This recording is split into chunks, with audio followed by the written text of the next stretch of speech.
Honorable members, shall we pray?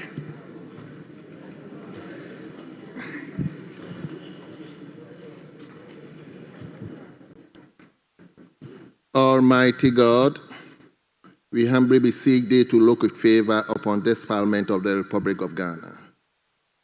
Grant that it may perform its high duty as in thy sight. Give divine guidance to the President, where government shall rest on the will of the people and the love for the common good.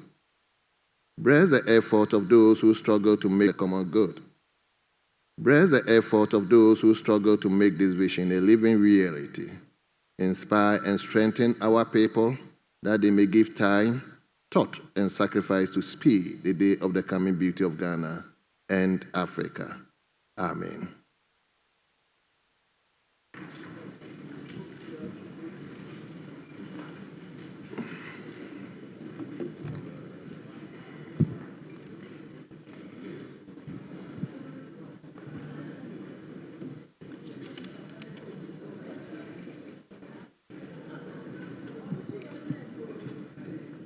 Honourable members,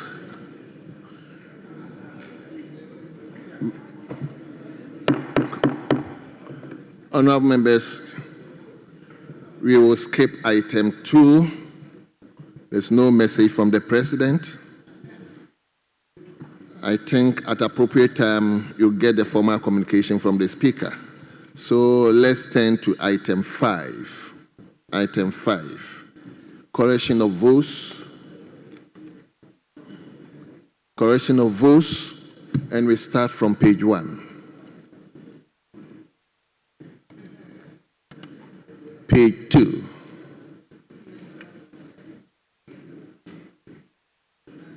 Page 3. Page 4. Page 5. Page 6. Page number 7. Yes, Honourable Member for New Odbiasi. Thank you, Mr. Speaker. Mr. Speaker, page 7, item 4.1. Mr. Speaker, I was here until 4 a.m. this morning, but I've been marked absent. Thank you. Why do you want to stress that you were here until 4 a.m. this morning? Mr. Speaker, so that you know that I was here. Yes. Table, candidate Norwich decorations, please. So we turn to page 8.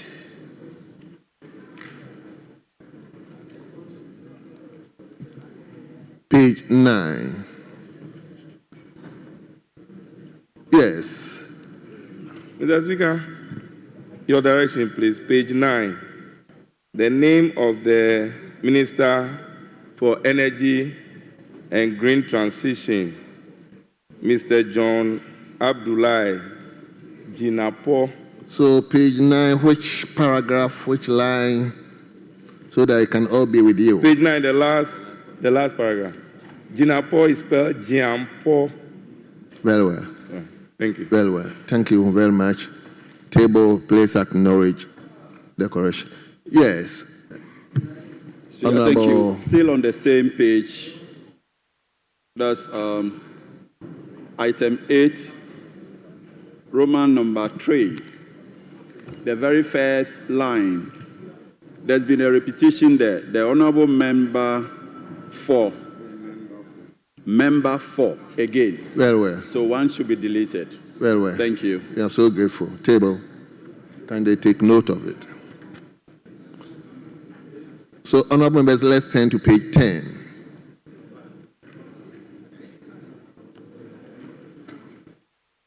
Page 11.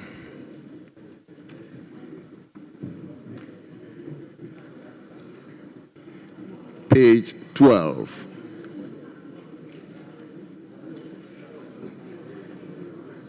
Page number 13.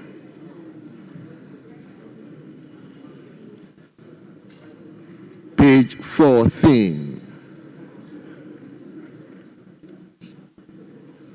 Yes, Honorable Minority Chief Whip. Speaker, page 12, item 14. I know the chair of the Committee on Judiciary is the Honorable Joseph Frimpong. He is the chair of the committee. However, I recollect on that day, it wasn't him. He wasn't the one who seconded the motion. It was Honorable Mayor. It was Honorable Mayor who rather seconded the motion and presented the committee's report. So that correction should be effective. Yes, I think he's right. It's rather the vice chair, who is Honorable Anthony Mayor, who seconded the motion. So table, kindly take note of that. Chief Whip, thank you so much. Honorable member, let's turn to page 14. Page 15.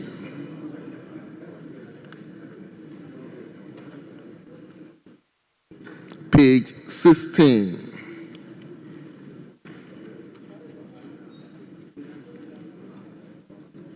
Page number 17.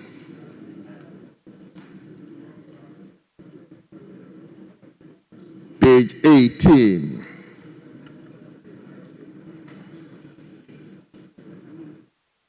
Page 19. Page, very well, Honorable Member for Afajatu. Speaker, thank you so much. Motion number 45, line 3.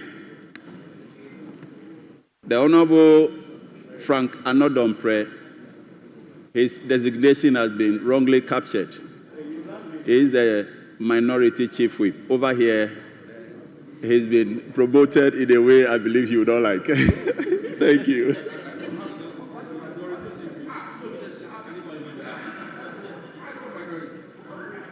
Honorable Minister.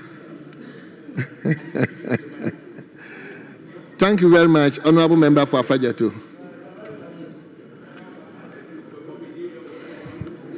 Page 20. Page number 21.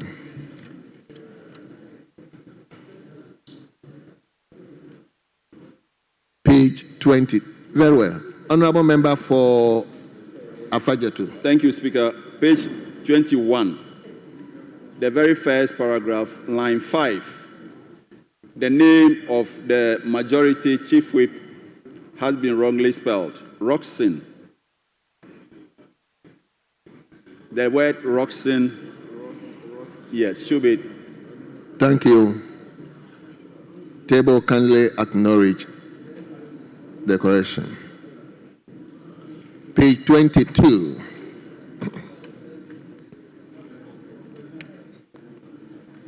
Page 23. Page number 24.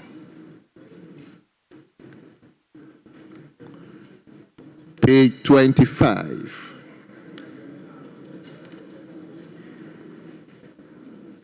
Page 26. And finally, page 27. Honorable members, in the absence of any further corrections, the votes and proceedings of Friday, the 28th March 2025 is hereby adopted as the true records of proceedings.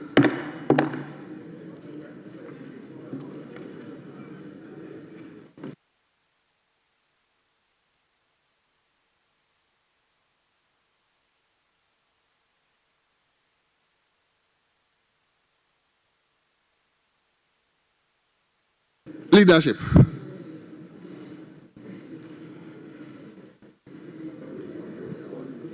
Mr. Speaker, thank you very much.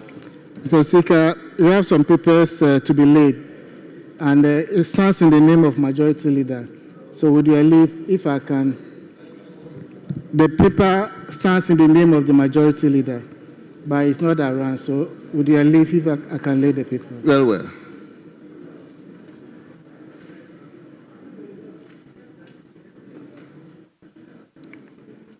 Have you done that?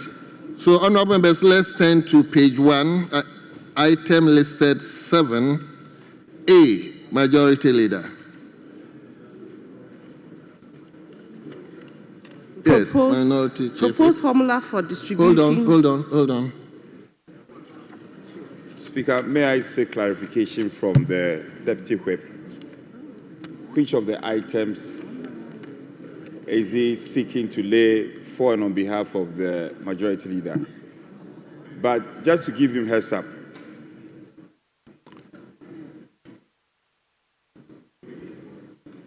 able to indicate the ones that are ready to be laid. Very well, Mr. Speaker. I'm laying DACF and GET Fund. Very well. Health insurance is not ready. Very well. So we are dealing with item A, I, and II. Yes. So you may do so now. You've done it. You've done the first one. Table. Proposed formula for distributing the District Assembly's Common Fund for the year 2025. Honourable members, the report.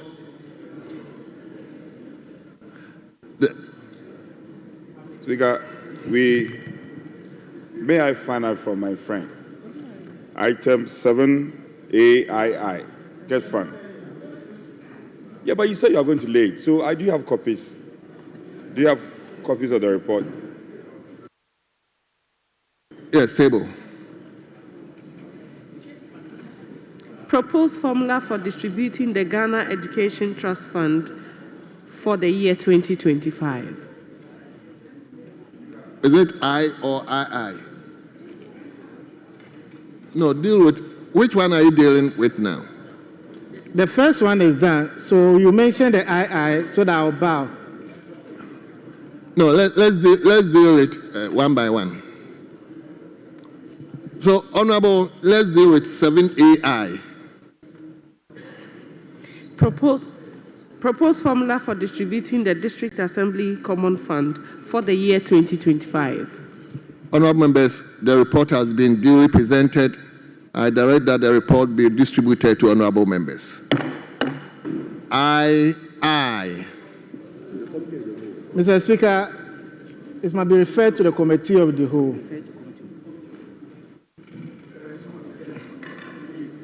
Yes, we are coming to constitute the committee of the whole, but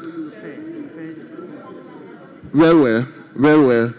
So, honorable members, after distribution to honorable members, it is referred to the committee of the whole. So, let's take the second one. Let's take the second one. I.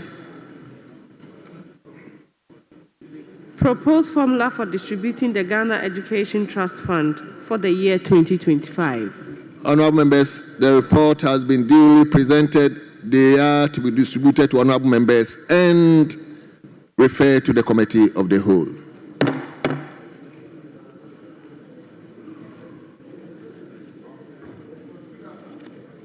I seek your guidance on this.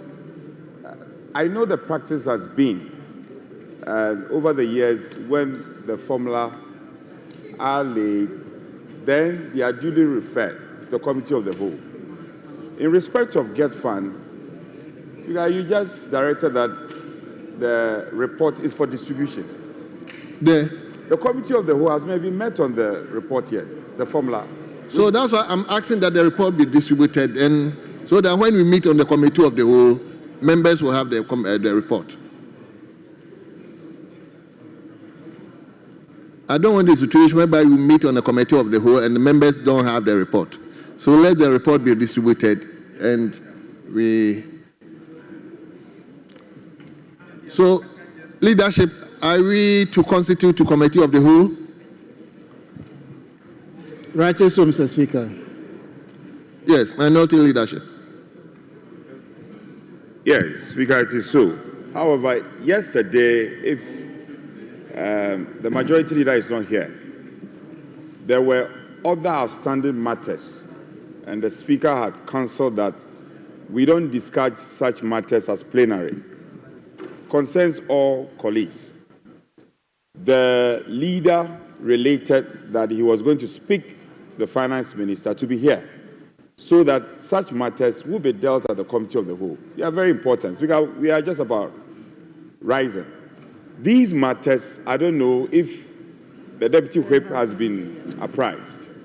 They're very important matters, and members are very interested to know the state of these matters. I don't know if you have been carried along and if you'll be ready, or you can make an arrangement for the finance minister to be here to speak to these matters. They are very, very important.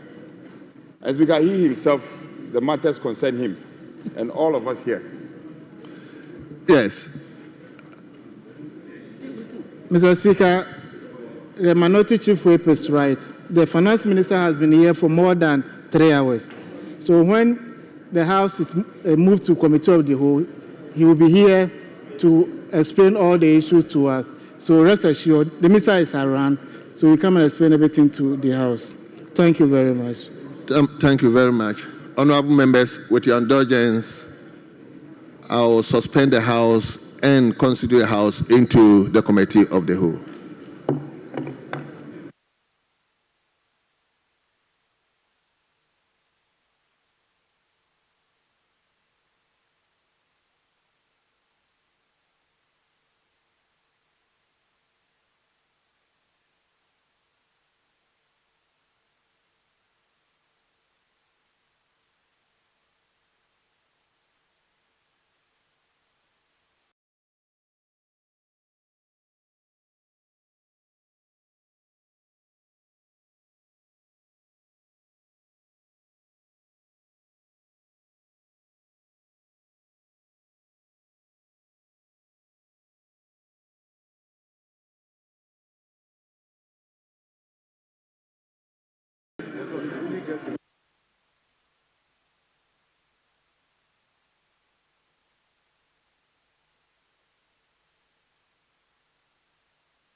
Honourable members, you may kindly resume your seat.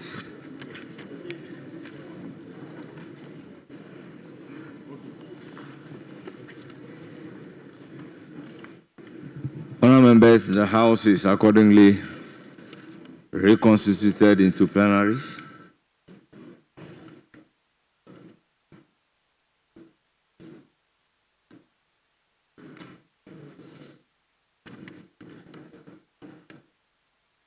Yes, Honourable Majority Leader. Which item is that? Formula. So, Speaker, I think the report of the Committee of the Whole meeting on the GET Fund is ready, so we can take. So are we taking item number 7B? Or the report has already been laid? The report is ready, so we can do the presentation, and then afterwards we take it. The report is ready. That's the 7B. Yes.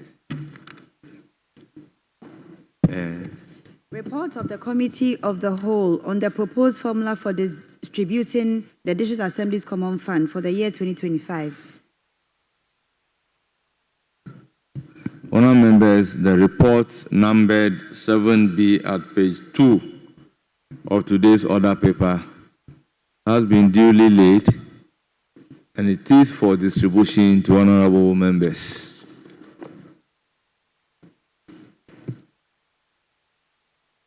Yes, Honourable Minority Chief Whip. Speaker, who laid the report? He didn't lay it. The leader didn't lay the report. Speaker, he should do the proper thing. He should bow. Honourable Minority Leader, I think at that time you were reading the report, so you were not watching the Majority Leader. He really bowed.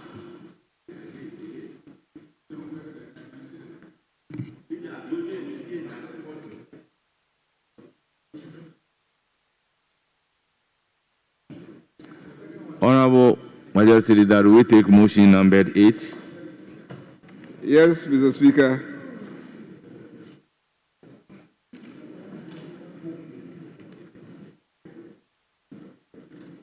Mr. Speaker, permit me to move motion numbered 8 on the order paper for today.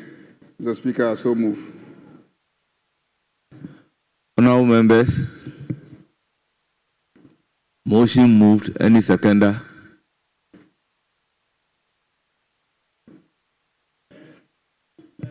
Yes, Honorable Speaker, Minority rise to Leader. second the motion. Honorable members, this is a procedural motion, moved and seconded. As many as are in favor of the motion say aye. Those against say no. The ayes have it. The motion is accordingly adopted.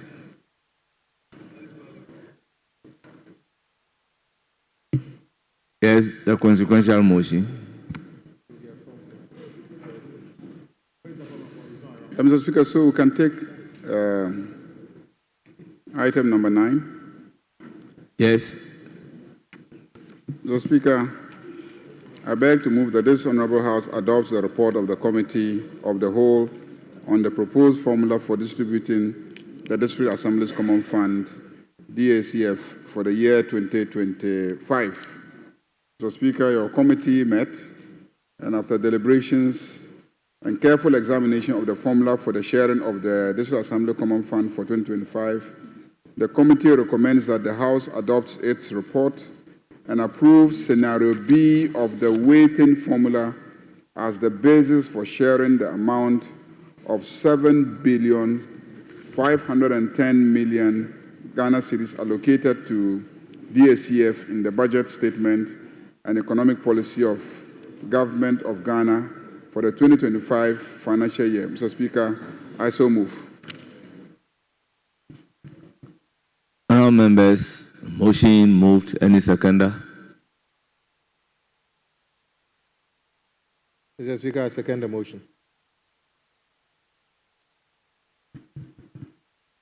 Honourable members, motion moved and seconded, and it is for the consideration of the House.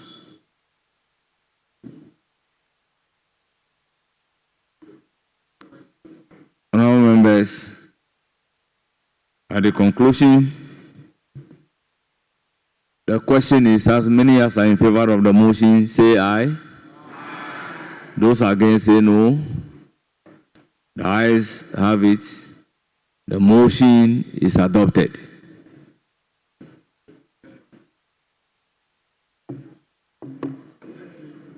Honourable members, this House accordingly adopts the reports of the Committee of the Whole on the proposed formula for distributing the District Assembly's Common Fund for the year 2025.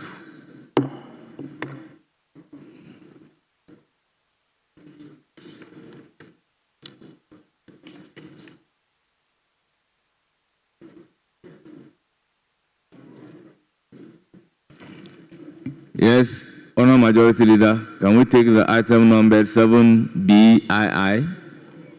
Yeah, Mr. Speaker.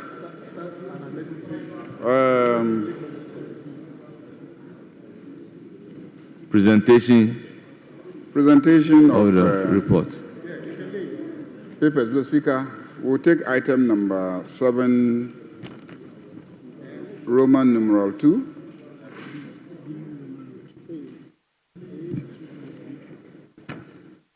A2, yes. 7A2, Mr. Speaker. 7A2. Mr. Speaker, just for the avoidance of doubt, that is for the distribution of the Ghana Education Trust Fund for the 2025 financial year. Mr. Speaker, that has been discussed by your committee, and the report is actually ready. The report is ready. And so we can lay it and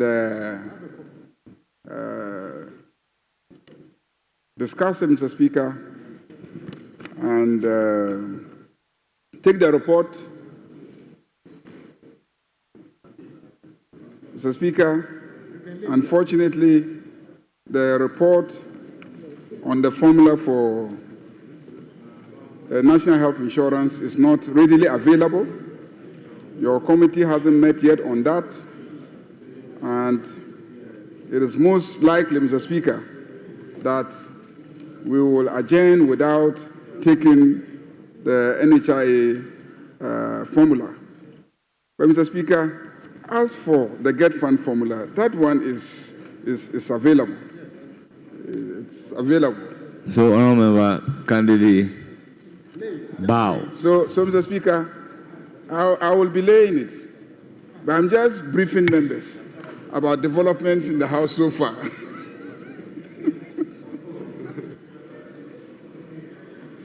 Report of the Committee of the Whole.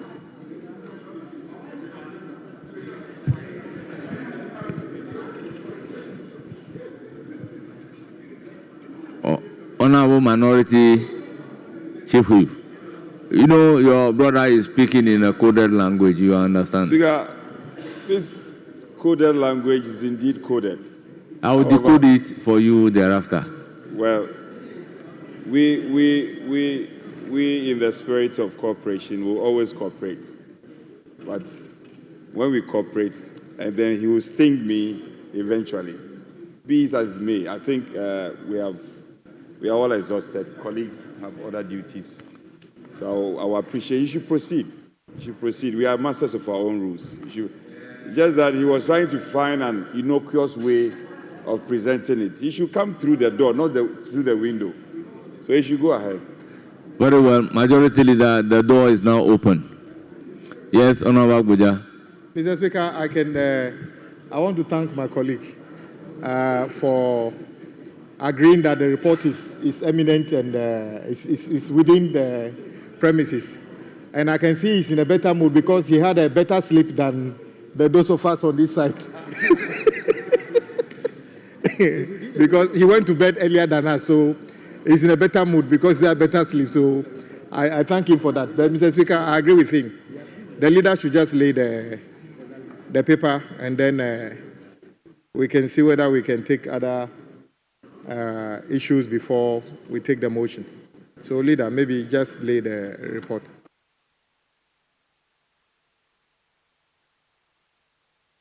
Mr. Speaker, so we would want to lay the report of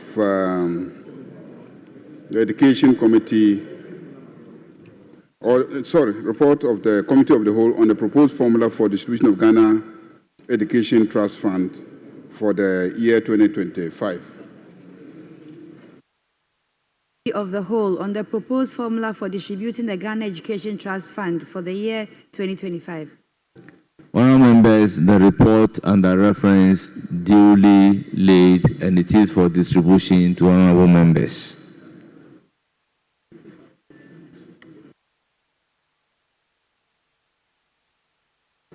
Yes, honourable member, item number 10. Yeah, Mr. Speaker. Mr. Speaker, you know that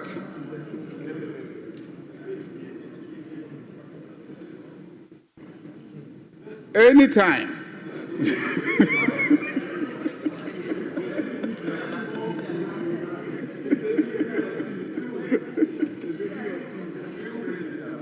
Mr. Speaker,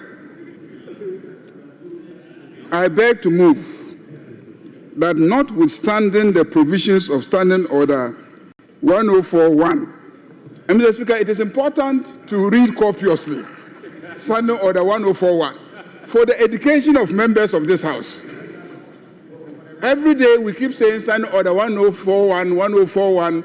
Many people don't take their time to go and study the provision of the Standing Order. I would want honourable members to take the standing order and open standing order 1041.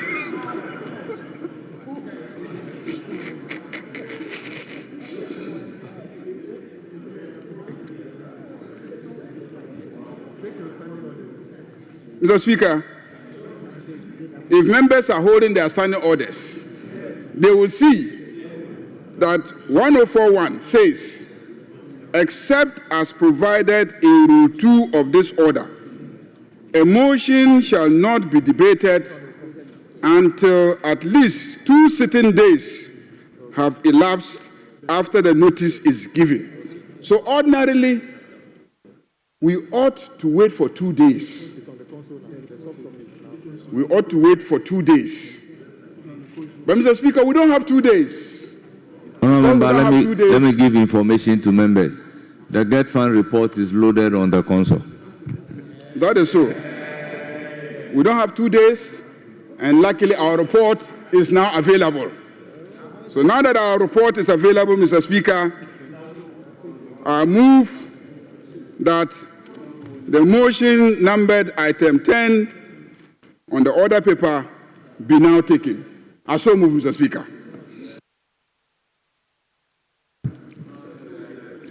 Yes, Honorable Minority Chief Whip. Speaker, I tried to catch your attention. The majority leader said, now the report is ready. And that is a contradiction. Earlier on, he himself had said that the report was ready. Consul. I didn't hear him mention Consul. Well, that's fine. Let's go proceed. Honourable Member, I thought you want to second the procedural motion. Speaker, I rise to second the motion. Thank you very much.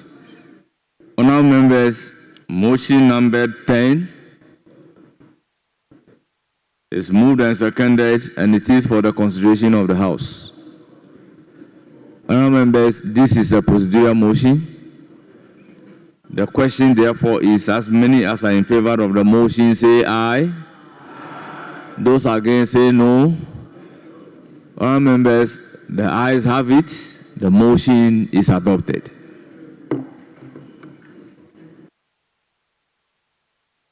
Majority Leader.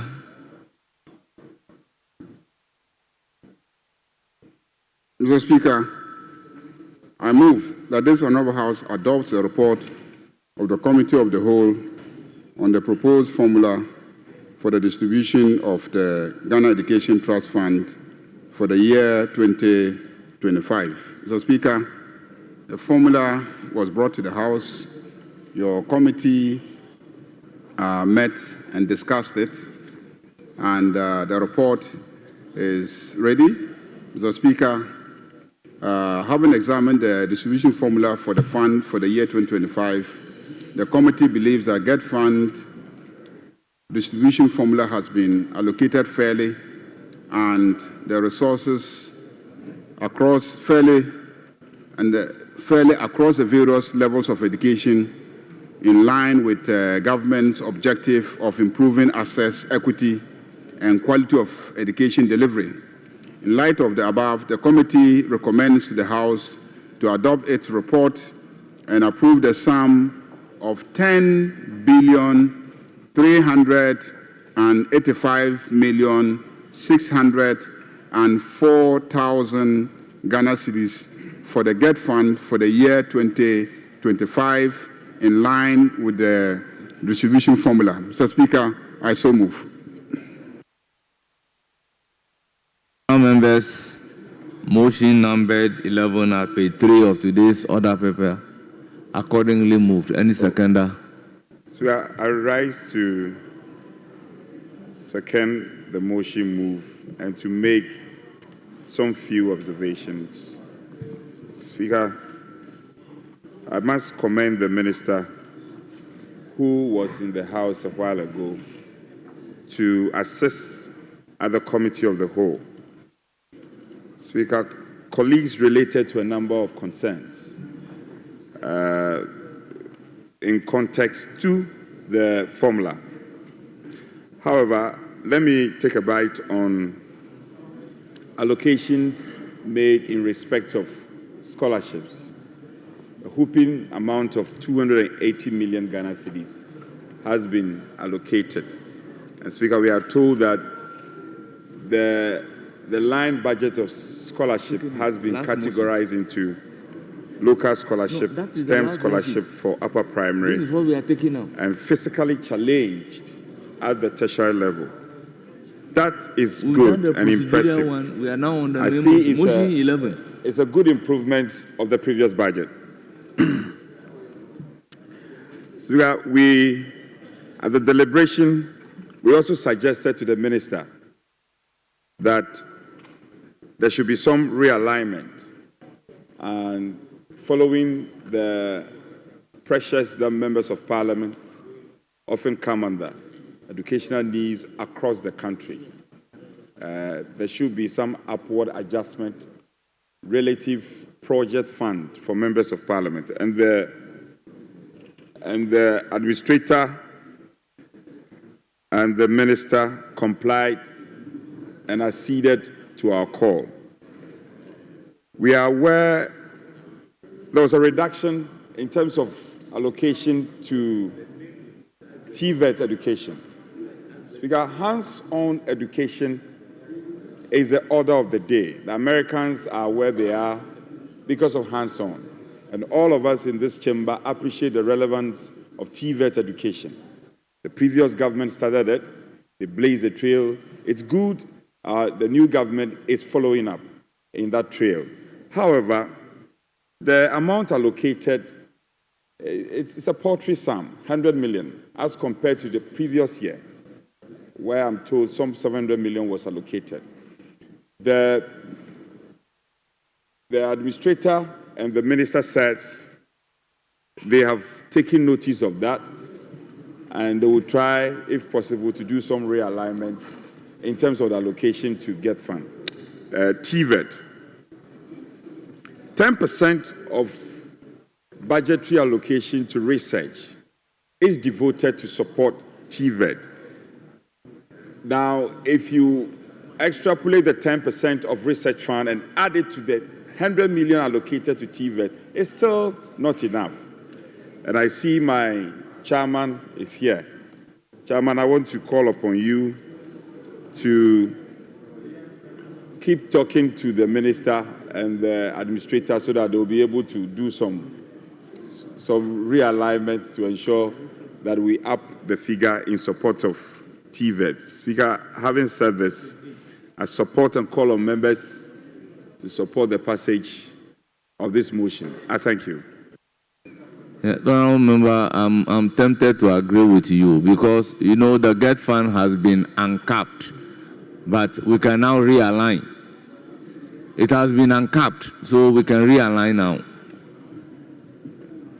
Speaker, you cannot be far from right.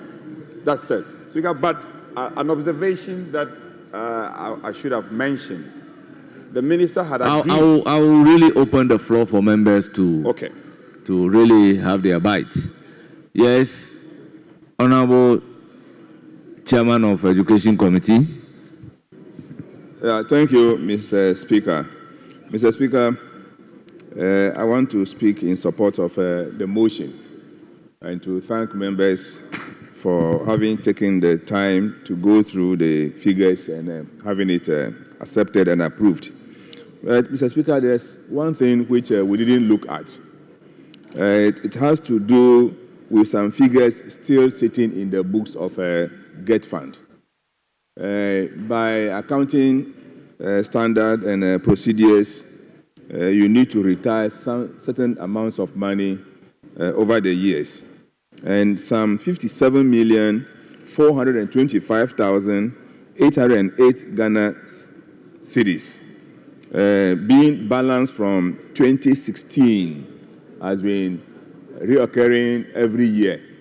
And GET Fund is seeking the permission of this House to delete it from their books, because once it is there, it is something that the Ministry of Finance should give to them. But I don't think there's any assurance that they will get that money again. So they are seeking the leave of the House to delete it from their books. Thank you, Mr. Speaker. Yes, Honourable Chairman of Education Committee. So by way of approving this formula, is it taken or it will still be there? Mr. Speaker, once we approve the formula, then it can be taken off the books. It will be taken off? Yes. So, honourable members, yes, Honourable Okujeto Ablakwa, Honourable Nyindam, I will recognize you.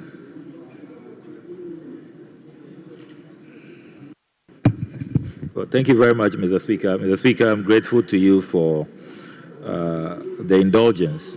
Mr. Speaker, I just want to draw attention to page 8 of the report, item number 8.4. We'll have to correct that. The rendition here says that to support local industries and promote economic growth, the committee recommends procuring sanitary pads for schools from locally manufactured companies. I'm sure what the drafters want to say is that the sanitary pads will be procured locally or from local manufacturers. So that's how it should be put. So if that can be corrected. Having said that, Mr. Speaker, I want to commend the President Mahama administration for prioritizing education. This matter of uncapping GET fund, Parliament has talked about it for years. Private members on both sides even sponsored an amendment to this capping legislation, but the previous government failed to listen, even when there was bipartisan support for the uncapping of GET fund. I want to celebrate the Mahama Nana Jonopoko-Agyemang administration for boldly carrying out this uncapping. Now, the full GET fund allocation is available for education. And what gladdens my heart is that with some 4 billion Ghana cedis becoming available after the uncapping, it has been set aside for fully sponsoring the free SHS program. So we no longer have to be grappling with lack of dedicated funding. Now we know that we can have 3.5 billion Ghana cedis from the GET fund ring-fenced in a dedicated manner to support the free SHS program. This is what we call prudent financial management, visionary leadership, and leadership that fulfills its promise, that listens to the people, that listens to parliamentarians, and that addresses the concerns of parents and students. And only the NDC government can do this. And we celebrate the NDC, we celebrate President Mahama for that, for being a listening leader. Having said that, Mr. Speaker, I also want to highlight key interventions that this GET fund formula is supporting. The no fee stress program has been well catered for. The ending of the double track system has also been well catered for. And so this formula dedicates substantial resources to end the double track system.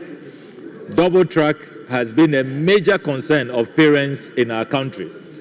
Students have really complained about how it has created lack of certainty. And sometimes they go to school and spend just a few weeks, and then they have to go back. It affected quality. It affected the calendar of second cycle education in our country. Today, we see resources being set aside to end double track. And again, this shows the deep thinking, the visionary approach to funding education and making sure that quality, access, and equity are pursued. And we need to celebrate the Mahama administration for that. Mr. Speaker, as I conclude, I want to also touch on the prioritization of uncompleted projects. I see that an allocation has been made to complete the E-blocks which were abandoned by the previous government. That is very heartwarming. I also noticed, Mr. Speaker, that we are going to have the arrears with the laptop project cleared. At least over $1 billion Ghana cedis is going to be spent clearing the arrears that we have met so far as the laptop intervention is concerned.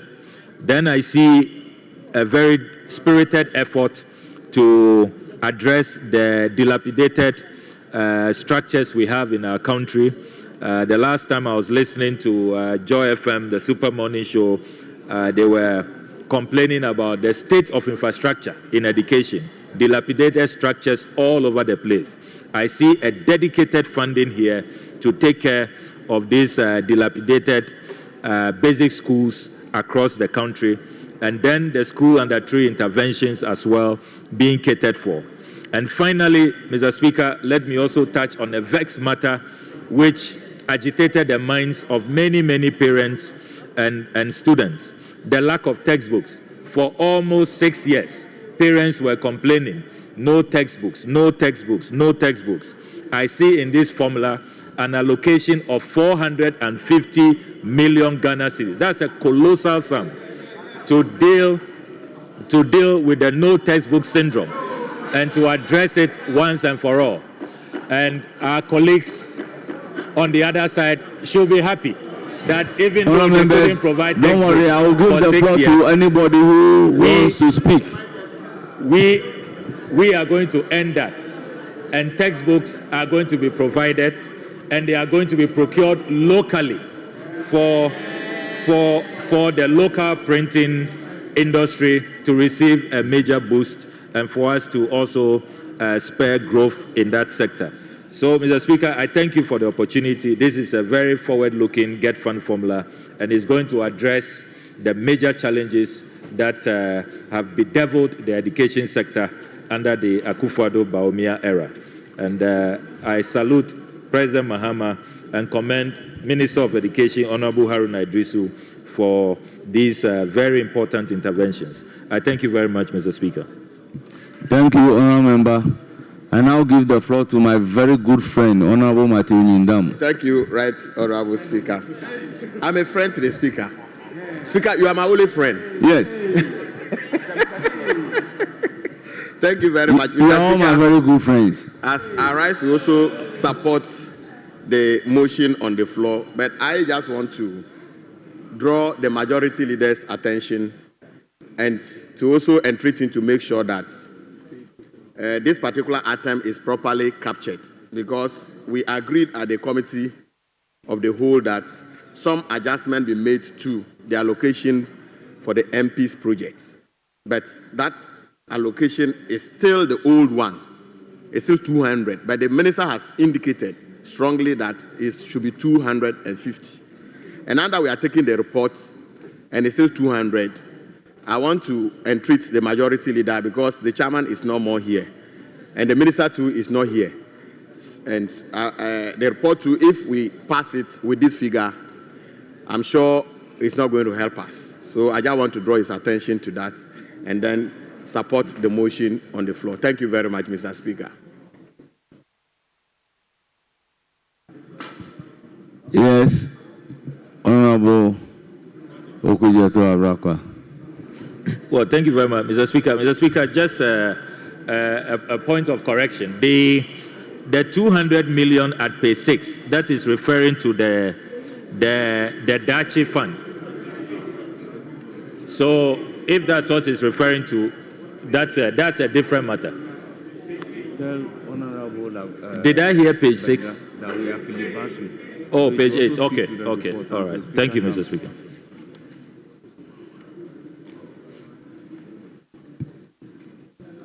Honourable members, yes, Honourable Majority Leader. Honourable Majority Leader, I think I can take few members, then you conclude. Yes. If you indulge me. Very well. The Honourable, your friend, your only friend in the chamber. What the Honourable Nyindam... Honourable Minority Leader, you are misquoting me. I didn't say he's my only friend. My very good friend And in fact, all of you are my friends. Speaker, I'm happy to know that I'm also your friend. Dr. Samuel, do you say you are not my friend? Very well. Speaker, he observed an error on page 8. I think when we related our committee of the whole, the minister was explicit on that. The old figure has been captured. Speaker, even before we proceed, I want to seek your leave that even before you proceed to recognize other members, the majority leader who presented the report should correct that aspect. And it was a very popular call to the minister who acceded to our call. The 215 should be corrected, Speaker. And the reasoning are that the uncapping and the fact that there's a lot of pressure on members of parliament. He should just amend that portion of the report. And then we can make I agree with you. That's why I indicated that following the uncapping, there should be some realignment.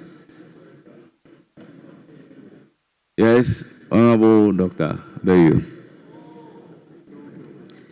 Thank you very much, Mr. Speaker, for the opportunity to comment on the Get Fund formula. I think it comes as welcome news. It's very refreshing, and it re-emphasizes the stance of His Excellency John Dramani Mahama to improve the lot of our education. I think there's been a lot of argument on free SHS, but this uncapping of the Get Fund and dedicating part of it to especially the feeding of secondary school students is very heartwarming. Mr. Speaker, the previous administration, how the free SHS was handled, left much to be desired. In some institutions, hunger, undernutrition, lack of balanced diet was what was fed to our students. And we all know the consequences of not being well fed and attempting to study.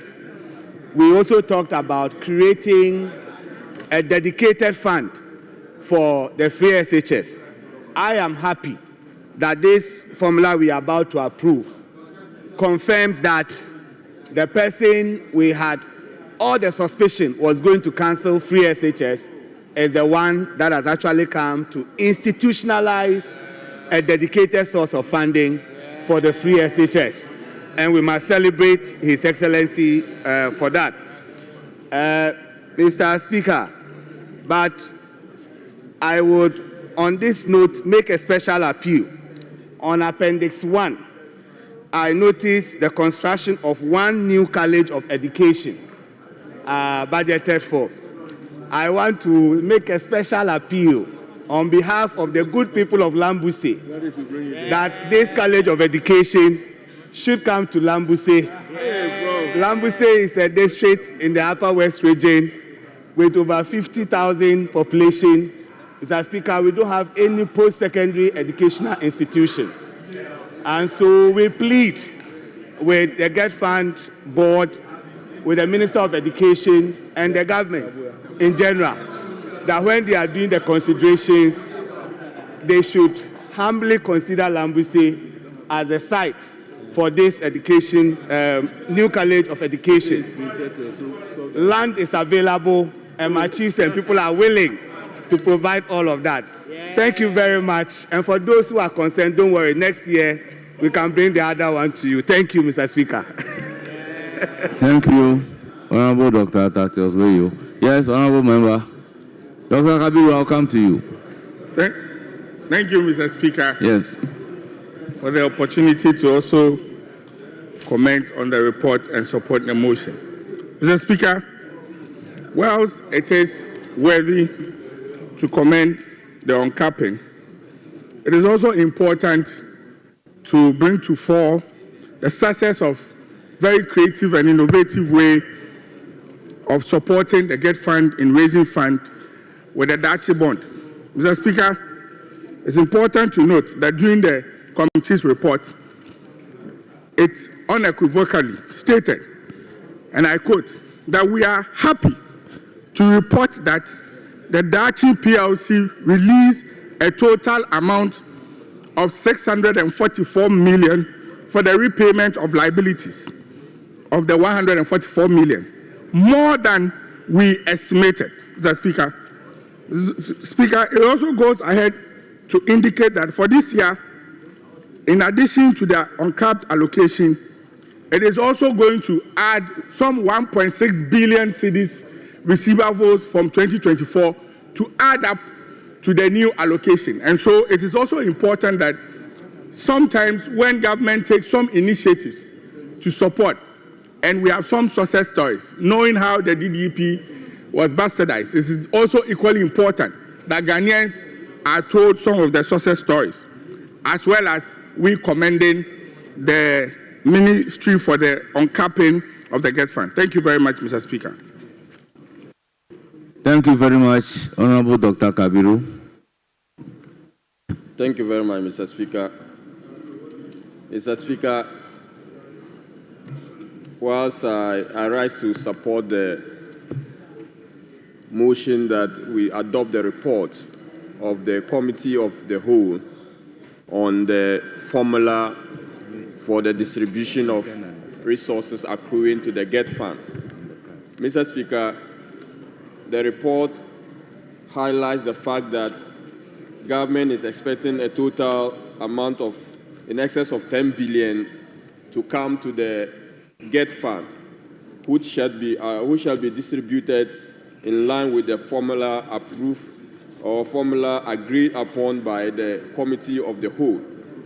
But important to this particular narrative is the fact that GET Fund would want to fund fully the free senior high school education. Mr. Speaker, whilst it is still imperative, we know that policy priorities of a government have to be respected, and in line with the mandate the government has been given, you will want to support fully the policy priority of the government to ensuring that that government achieves the policy objective and the mandate the Ghanaian people has given that government. It is still important to note that free senior high school education was a bold policy decision of the Nana Addo Dankwa government.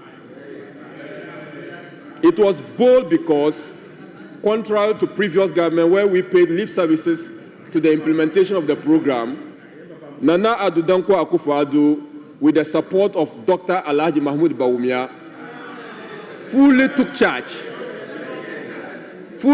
charge and implemented the policy contrary to cynics and critics who thought it was impossible. In fact, Mr. Speaker, it was even said at a point that if they had the resources, they would rather use it on a different adventure, not to finance free senior high school education. Mr. Speaker, they came again to say that, oh, it's a constitutional imperative, it's a constitutional injunction, so every government is enjoined to do free senior high school. Mr. Speaker, they came again to say that they are introducing what they call progressive free senior high school education. We've seen all this, we've heard all this, and we've lived all this, Mr. Speaker. But when a government does something of a nature of free senior high school education, it is only well and good that you pat that government on the back and write the name of Nana Addo Dankwa government in the annals of the history of the country.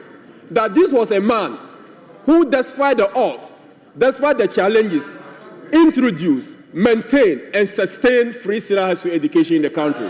This is the fact. And on the occasion that that man is celebrating his birthday, Mr. Speaker, it is important we remember such a man, that he's celebrating his 81st birthday today. And Honorable Member, kindly conclude. Mr. Speaker, such a man ought to be celebrated. Mr. Speaker, before I conclude, I want to note that despite the implementation of free senior school, there are schools still under trees. There are a number of schools which don't have furniture. There are a number of schools whose infrastructure is still in the Honorable Member, conclude. Mr. Speaker, those rural institutions, I have one, that's why I'm speaking passionately about this, Mr. Speaker. I would urge the No, minister member, responsible for for stated education. reason, that's why I'm asking you to conclude. Thank you very much. In Yes. conclusion, Mr. Speaker, I would want to commend the government for paying much attention to vocational school, even though the amount allocated falls short of what Nana Akufo-Addo did. I also want to commend the government again for realizing that the girls, especially the girl child, in the term of sanitary, but we caution them. We will watch over the implementation of this project to ensure that those money are not diverted for other goods and services. Thank you, Mr. Speaker. Honourable members, for a stated reason, we may not take more contributions. The Speaker will soon be taking the chair. So, honourable members, at the conclusion of the debate, as many as are in favour of the motion numbered 13, say aye. Those against say no. The ayes have it. The motion is accordingly adopted. And this Honourable House has adopted the report of the Committee of the Whole on the proposed formula for distributing the Ghana Education Trust Fund, GET Fund, for the year 2025. Honourable members, the Speaker will take the chair.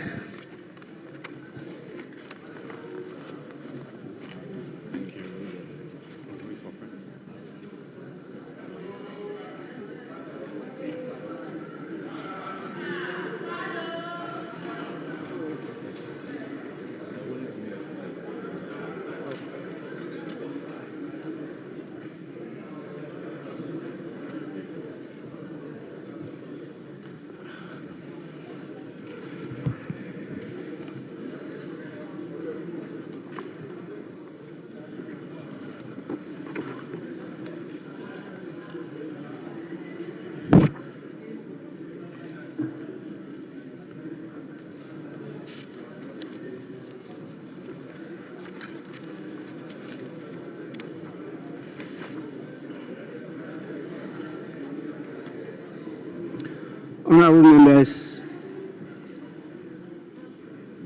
Ayiko,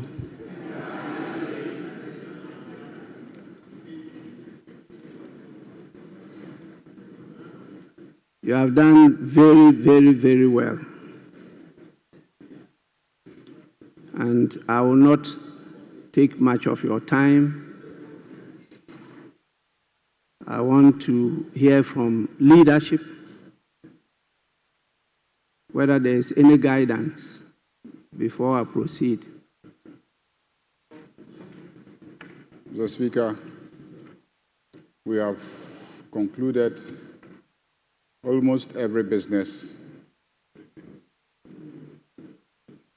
that we programmed to execute. And so, Mr. Speaker, I believe this will be a convenient time for you to commence the process of adjourning the House.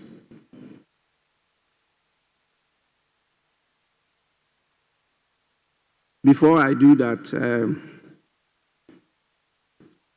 I had a distinguished delegation from my constituency. This is not planned. It's a coincidence, led by my chief. And they are here. I haven't seen them yet, but I'm told they are up at the public gallery. And it's important I recognize them.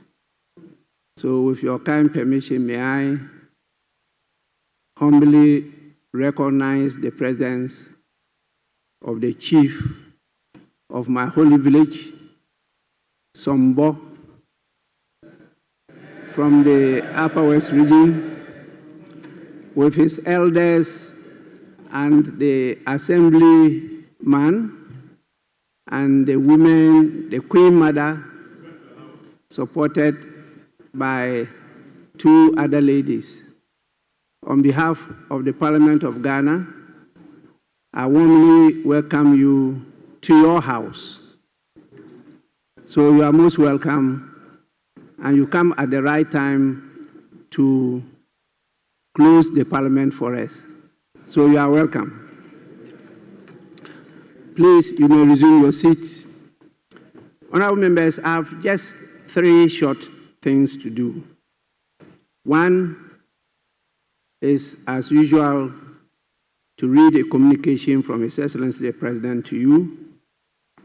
The second one is to remind you of a promise I made concerning the establishment of an award scheme, and the final, to read my closing remarks. The first communication from His Excellency the President is dated 26th March. And it reads, it's not about appointments.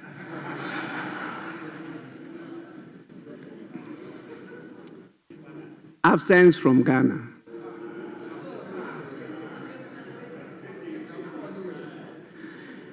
Pursuant to Article 59 of the 1992 Constitution of the Republic of Ghana, I write to formally inform you of my intention to travel to Nigeria on 27 March 2025 and return the same day.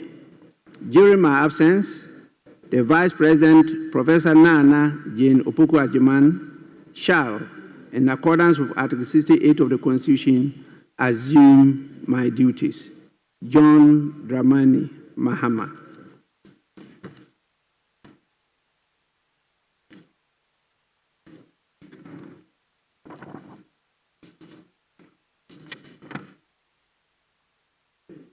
Honorable members, as hinted earlier on, I'm going to make a formal statement on the institution of a National Integrity Award Scheme.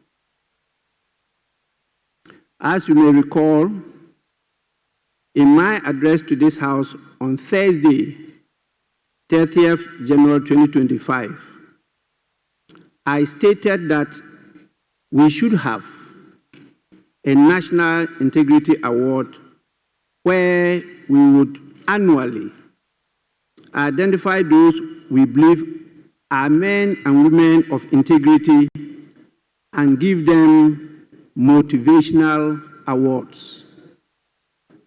In doing so, we will motivate individuals to do what is decent, to do what is right, to do what is good and just, and to serve and sacrifice for people, build people, but not build houses, love people, and not lust for money. Integrity, as we all know, is one of the fundamental principles of the Ghanaian society, which forms a key component of our democratic dispensation.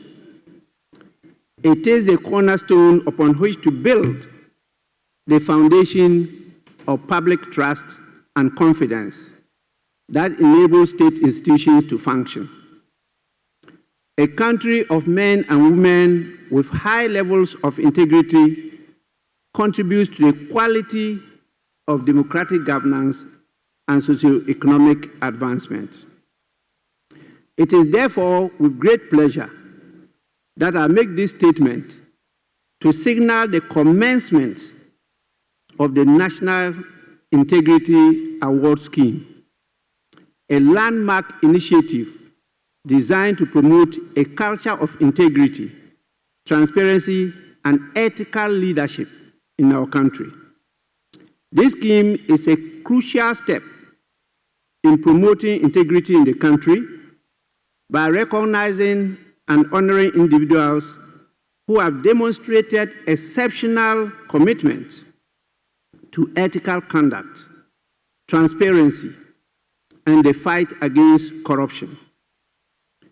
The scheme would, no doubt, inspire a national movement where integrity is not only expected, but rewarded.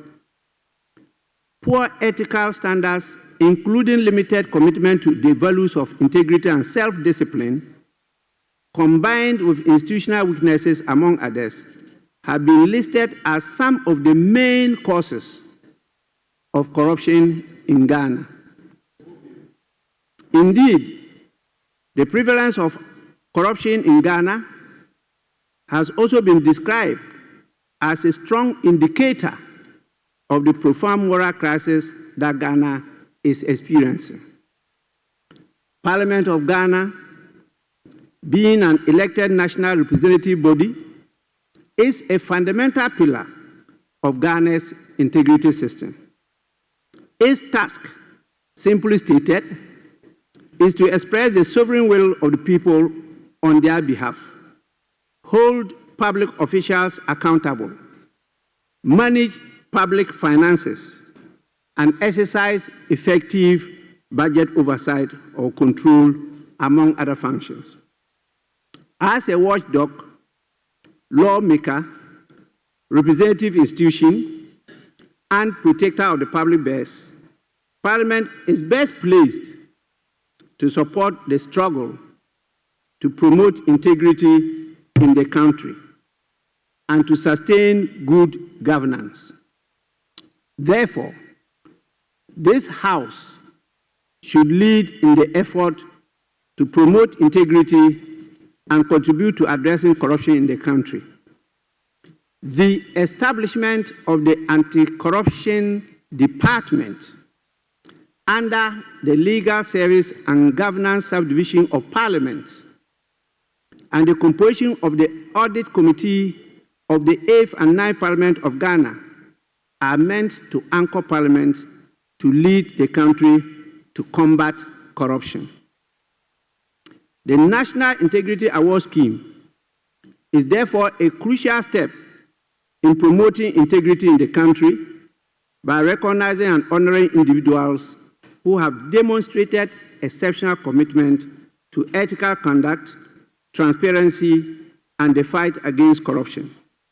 By this initiative, we aim to inspire a national movement where integrity is not only expected as stated, but desired and rewarded. As we recognize and award men and women of integrity, we shall name and also shame those who we consider as persons of low integrity. Therefore, apart from the National Integrity Award that will be awarded to men and women of integrity, there will also be what is termed the Vulture Award, which will be bestowed upon men and women considered perverse and persons with the lowest levels of integrity in the country. There is a transformative initiative, and this is the key to do that. By institutionalizing the awards, we reaffirm our commitment to the principles of integrity, probity, and accountability, while inspiring present and future generations to uphold integrity as a core value. The National Integrity Award Scheme will be implemented through a structured process that ensures fairness, credibility, objectivity, and inclusivity. The selection process will be managed by an awards committee, which will assess nominations based on merit. The procedure for recommending and selecting the candidates for the award is based on defined indicators. The national awards will be conferred annually in a national event such as the celebration of the International Anti-Corruption Day, bringing together the anti-corruption community, the public, and other key stakeholders to celebrate integrity and reinforce the importance of ethical conduct. The success of the scheme will depend largely on availability of sustainable funding and resource mobilization. To this end, a committee will be established to do so. Honorable members, the sustainability of the scheme rests with all of us. It is a collective duty. I therefore call upon Parliament, government, public institutions, civil society organizations, the private sector, and the public to support this initiative. Let us actively participate by identifying and nominating deserving individuals, raising awareness, and embedding integrity in our daily practices. With this, I call on all of you to join the Committee of National Patriotic Citizens that will lead us to make sure we really got a well-respected National Integrity Award scheme in place. I thank you all for your attention. Now, actually, charity will begin at home. I'm sure some of you are qualified, but I'm not part of those who are going to do the assessment. No, I only initiate, but there will be a committee that will be doing it, not me. And the consultations have been done, and we will start very soon.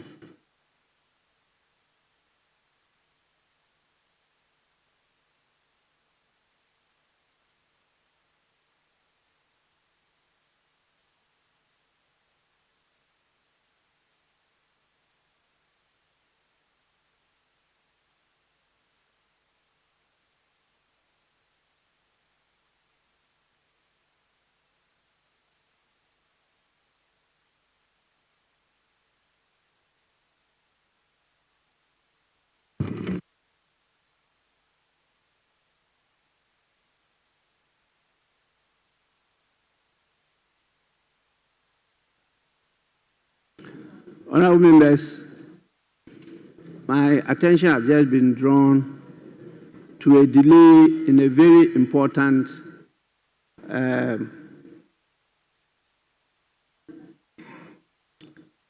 action that should have been taken by us long ago.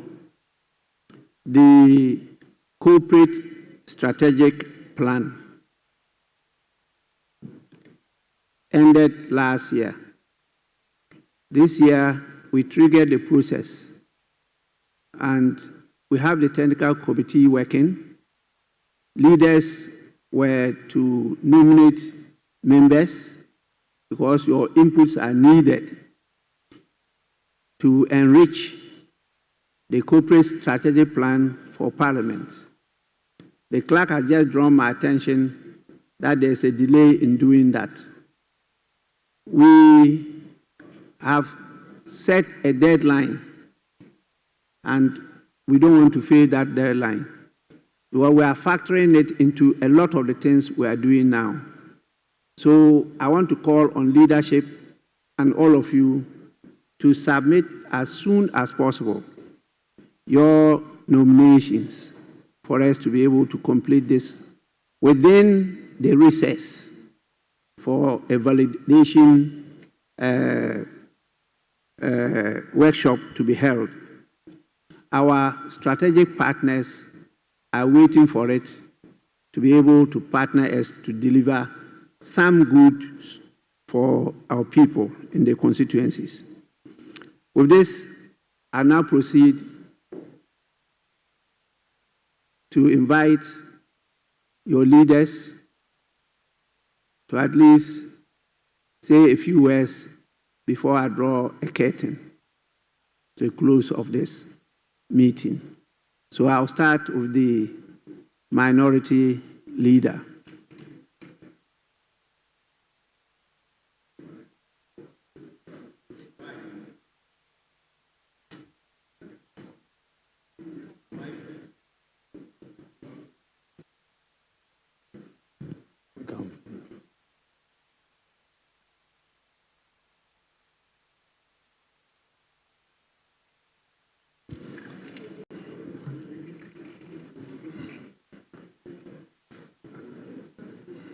Mr. Speaker, thank you for this opportunity to deliver my closing remarks as the House adjourns CDDA this evening. One can only be grateful to God for giving us the strength and energy to work for the well-being of our constituents and the good of the people of Ghana. Mr. Speaker, we may disagree, but let me say, I appreciate your leadership, the support you give to members. To your deputies, the first and second deputy speakers, let me also say to them, well done for shepherding the affairs of the House, and we hope that things will get better even as we get to know ourselves better along the way within these 4 years. To my colleague members of Parliament, particularly those in leadership, I cannot express less my gratitude to you for the spirit of friendship you have exhibited during this period. Although tempers sometimes arose and argument got heated, we managed to move through for the good of our nation. Mr. Speaker, there is no gainsaying that this maiden meeting has been most eventful and packed, especially for our first-timers who may not have had the expectation of Parliament to be the way it has been. Of course, after the dissolution of the 8th Parliament and the inception of the 9th Parliament, there was a need to elect new officers of the House, right from the Right Honourable Speaker, his able deputies, both the leadership of the House, majority, minority. More so, there was a need for orientation and induction to ensure that newly elected honourable members are adequately and comprehensively introduced to the business of the House. The orientation and induction program again afforded elected honourable members, especially the first-timers, the opportunity to engage and interact with some experienced former members of this Guest House, like the venerable former Majority Leader, Honourable Oseche Mensah Bonsu. This provided a very useful platform for members to gain practical experience on how Parliament works and what the nuances and dynamics of serving Parliament entail. Mr. Speaker, His Excellency the President made a maiden entry into this House to deliver to us a message on the state of the nation on 27 February 2025, where he outlined his vision for the country, of course, without his 24-hour economy. As has been the practice, this House and honourable members were allowed to make comments and to interrogate some of the policy measures that the President hinted that his administration will introduce to ameliorate the suffering of the populace. As a leader from the other side, I can only wish him and his administration well in their undertaking, knowing very well that the good people of this country will be the better judge in not so distant future. The SONA was followed on the 11th of March 2025 with presentation of the budget statement and economic policy of government for the year 2025 by Honorable Minister for Finance on behalf of the President, Dr. Kasiel Ato Ban-Forsen, who also represent the good people of Ejumaku Enyanesiem in this house. It is interesting that though His Excellency assured us that his finance minister in his budget would outline the famous policy of 24-hour economy, Dr. Forsen also, in his statement, deferred this all-important policy and promised us another time, meaning that for the 2025 financial year, the 24-hour policy is Yamutu.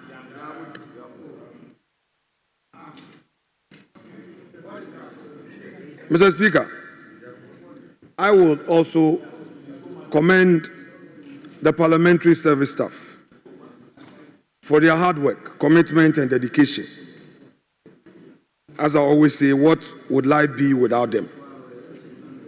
But, Mr. Speaker, we in the minority have some few reservations which we believe, if they are addressed, this House will be a better place for us going forward. One, our friends in the majority side often reside on understandings rich and sprung surprises on us. We believe that proper politics can best be done where there is goodwill, good faith, and understanding of issues without surprises. If the majority is able to work on this, the often seen acrimony will be minimized. An example, Mr. Speaker, is the issue of the gold bond bill. Mr. Speaker, every indication was to the effect that after working together at the committee level, after going through win-on-win collectively, the bill will be taken at 10 a.m. this morning or soon thereabout. There was an understanding that certain clauses will be done, but unknown to us, the majority had their daggers hidden in their clothes. Mr. Speaker, the situation was such that Honorable Bejra, a senior member of this House, had to move all the way to switch off the mic of the minority chief whip.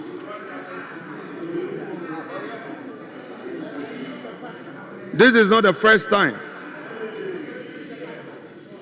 This is not the first time our side is experiencing such an action from Honorable Bejra. In October, when we were in majority, and there was an impasse regarding a decision of Mr. Speaker, he publicly stated that if we enter the chamber, quotes, we'll beat them, unquote. Mr. Speaker, whereas none of us can be perfect,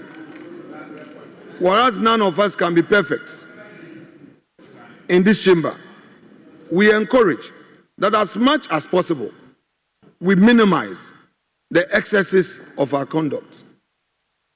None of us is accepted. We are one family. The essence of this politics is to express our own views, however diverse they may be, but still maintain brotherliness. Mr. Speaker, that is very critical. Mr. Speaker, the minority also expresses disappointment regarding the inability of the chair to admit our review motion, which we filed in accord with Order 127 of the rules of this House. Mr. Speaker, there have been two decisions that we've been unhappy about. And the right way to do it is to file a motion challenging your ruling for review. Mr. Speaker, the first attempt, we were informed that because the official report is not out, we cannot rely on the unofficial transcripts. We agreed, waited until the official report was approved. When the official report was finally approved by the House, and we attached same to our motion, again we are disappointed to hear that the motion had to be redrafted. Mr. Speaker, we believe that we deserve better. Mr. Speaker, we in the minority are not in this chamber to obstruct government business. We are here to offer constructive criticism. We have been in government before, and we know how difficult it is to run a government. We pray that our colleagues should be tolerant and tolerate us and engage us the more. It is true that they have a super majority, but they should not use their super majority to dictate to the mighty minority.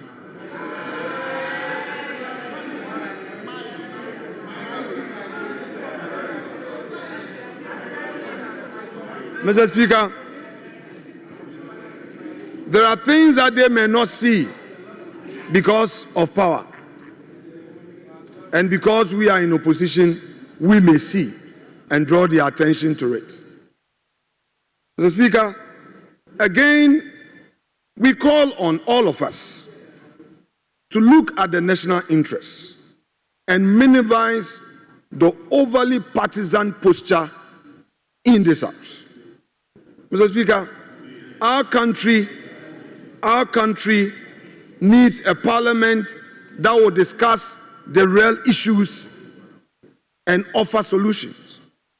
If we allow partisanship to overly take over the debates, Mr. Speaker, what that will mean is that the real culprits who hurt our nation will go scot-free because the politicians are playing football with it.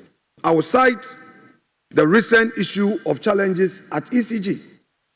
Mr. Speaker, this is a matter that goes to the heart of inefficiencies within SOEs in our country. The way to solve it is to get to the root of it. However, if we adopt a partisan posture, we will be defending our partisan positions and the problems will be there and the situation will get worse and worse and worse, and another election cycle will come. There are many others that I would encourage my colleagues in government to engage us, and if they do, they hereby have my assurance that we'll work together because it is Ghana first. The road sector is one example. No minister goes on the road to certify certificates. It is technocrats who do so.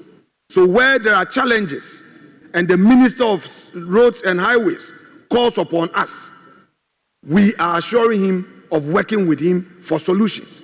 But when there is always a partisan twist, life will become difficult because it will mean we would have to defend our partisan positions. We don't need this. Mr. Speaker, I shall conclude by encouraging my colleagues. This is a time to take a break. Spend time with your families. The kids need us. Our wives need us. Our husbands need us. Our extended families need us. If we spend all the time doing politics, we'll lose our families. Let's spend some time with them. Mr. Speaker, I encourage colleagues, let's take time off our busy schedules to check on our health. Immediately you fall dead, the next moment the constitutional imperative will trigger. There will be by-election. When Okunko committed suicide, life continued in the village. So never think that you are mightier than the mightiest. Take time to check on your health. and be able to meet those health challenges ahead of time so that you can recover. Mr. Speaker, on this note, I would like to thank you once again and thank my respected senior and the majority leader of this House for being a true gentleman in his dealings, save that when his mischief energies are activated, he makes life unbearable for me. But I pray that come the next meeting, life will be better than before. I thank you, Mr. Speaker, for your kind audience. And God bless us all.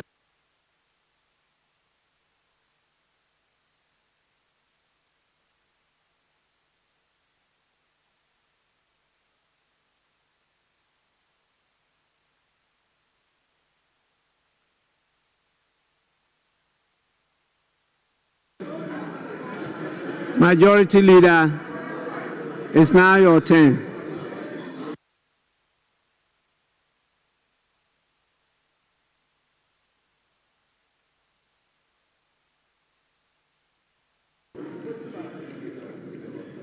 Mr. Speaker,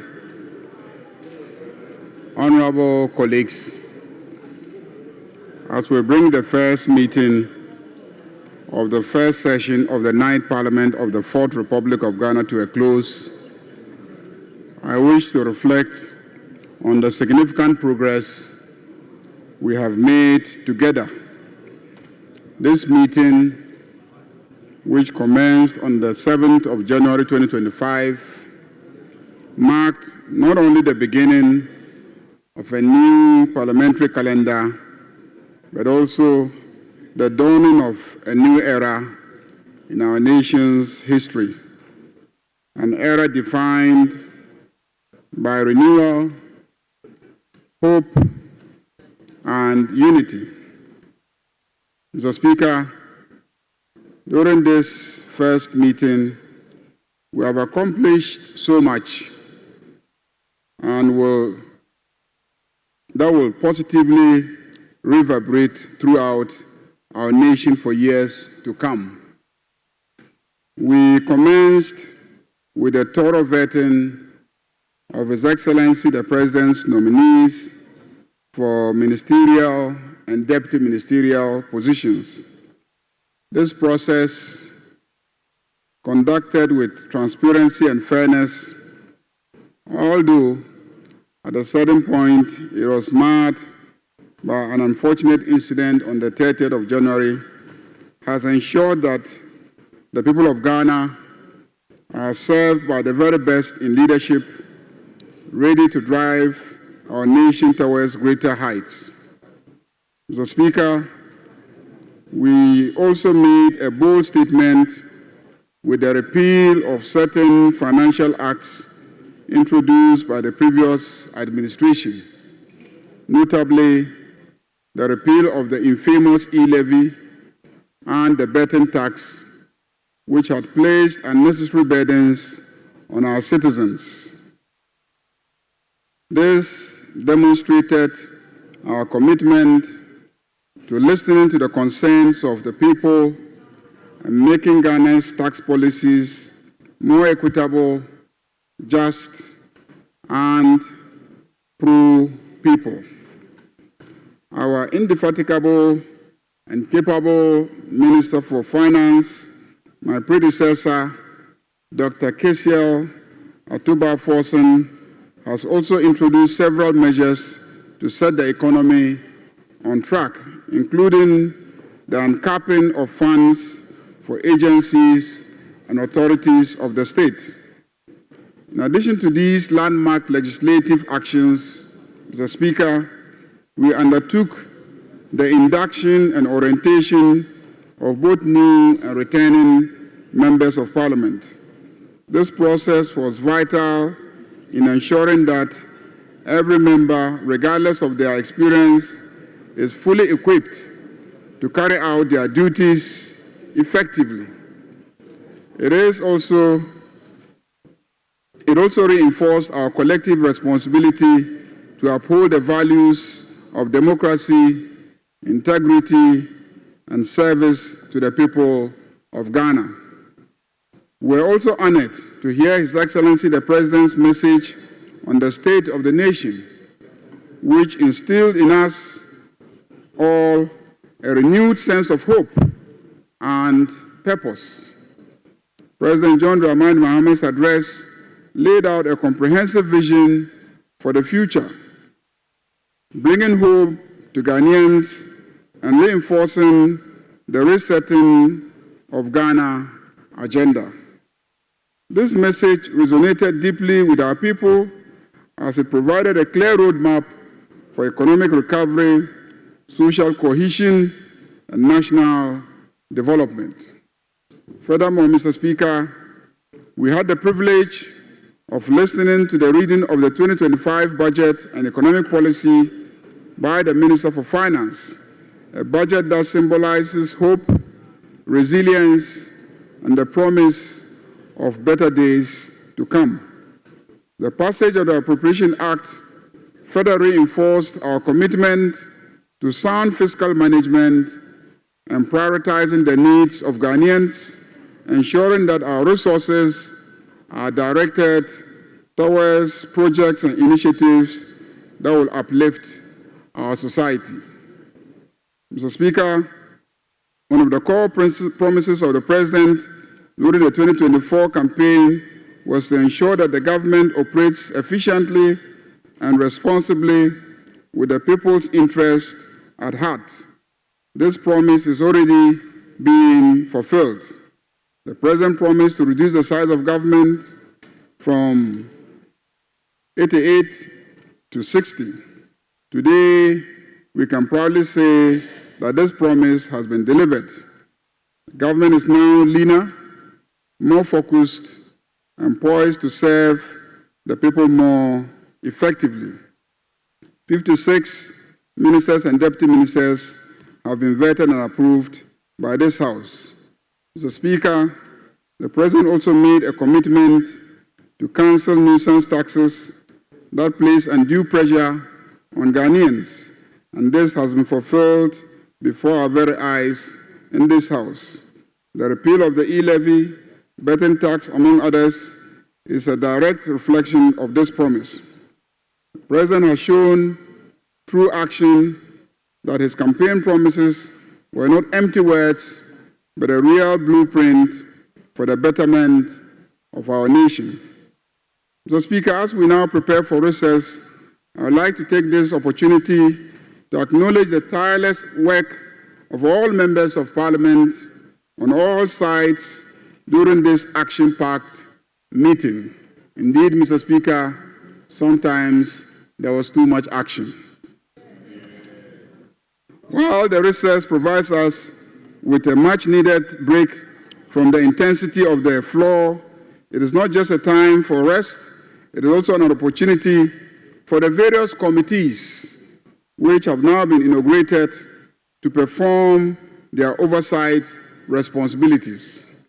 Committee leaders are encouraged, indeed have been directed, to lead their respective committees to embark on working and familiarization visits to the respective ministries, agencies, educational institutions, health facilities, and other state institutions to enable members become abreast with and gain deeper understanding of operations and challenges in these institutions. The Speaker, the State of the Nation address and the report of the Finance Minister clearly indicated some collapse in many of our institutions, especially our SOEs, and the improper functioning of many agencies.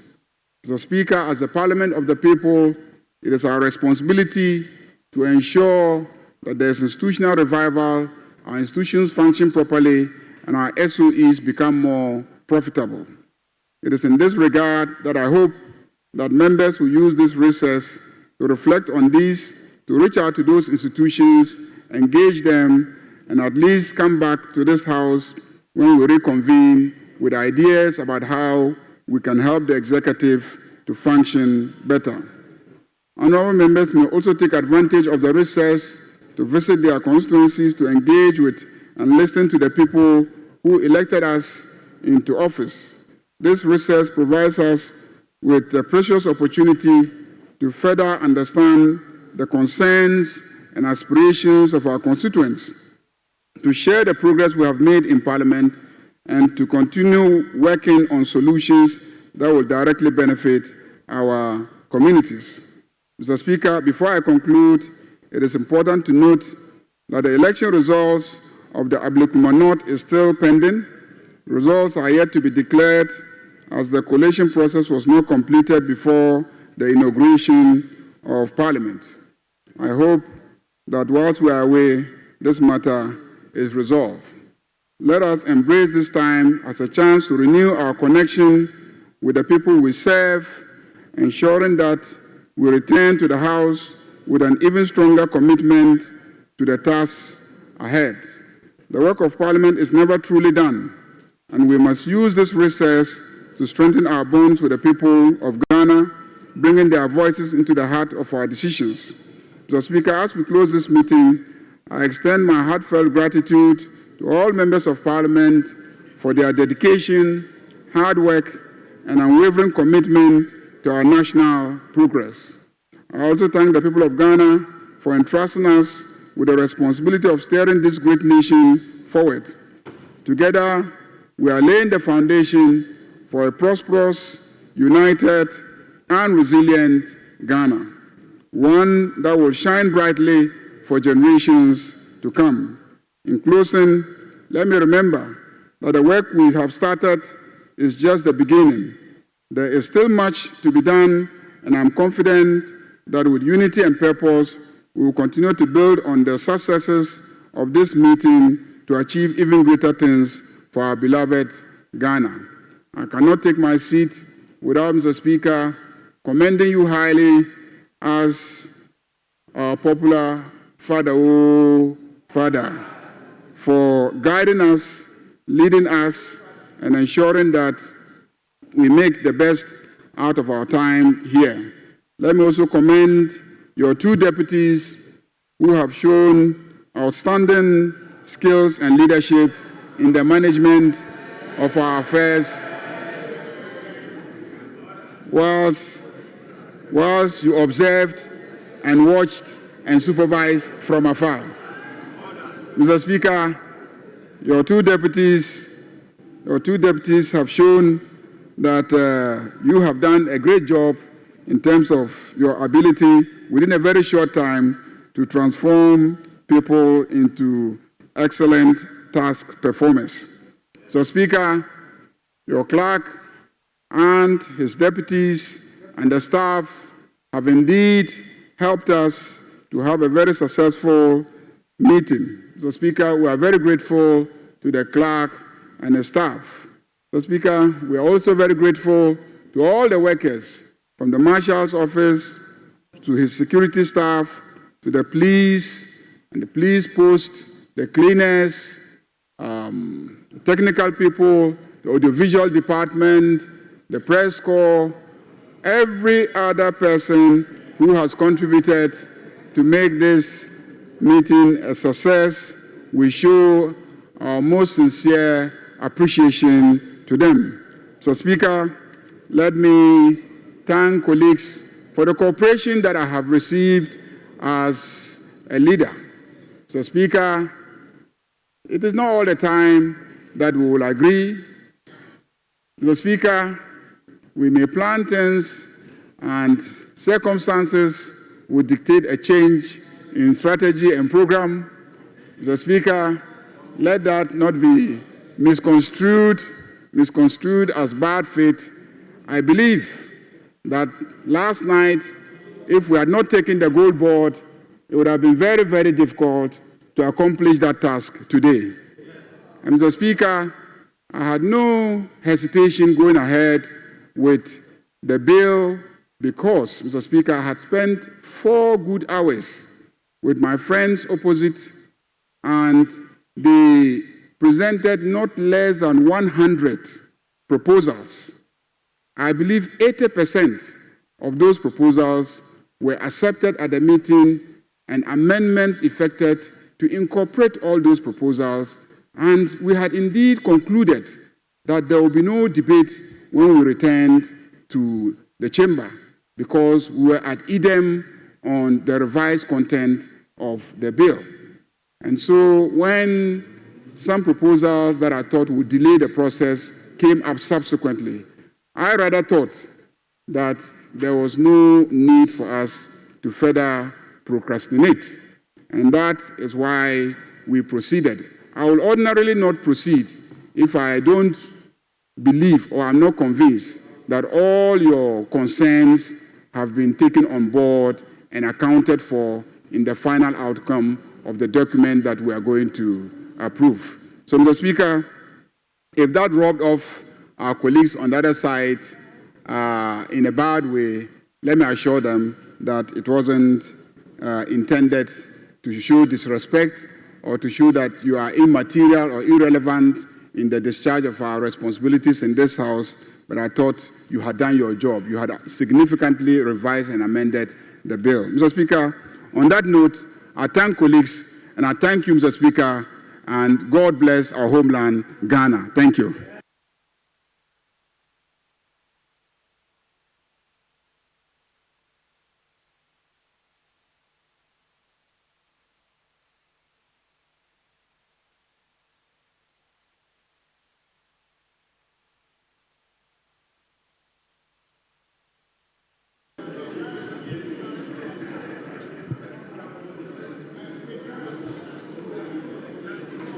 Honorable members, you've heard your leaders. Before I proceed to say a few words by reading my speech, let me assure the minority leader, as a lawyer, he knows very well about practice and procedure, and he knows that the form is as important as the substance. We have precedents and they aren't broken. And so when it's not broken, you don't fix it. I is aware that my last guidance to them was for them to approach the clerk for it to be properly done before I could admit it for debate. That has not been done, and he has brought it up here. Please kindly approach the clerk if you find it difficult to approach the speaker. Please, the parable of the monkeys and the farmer is very important. And I know you all know it.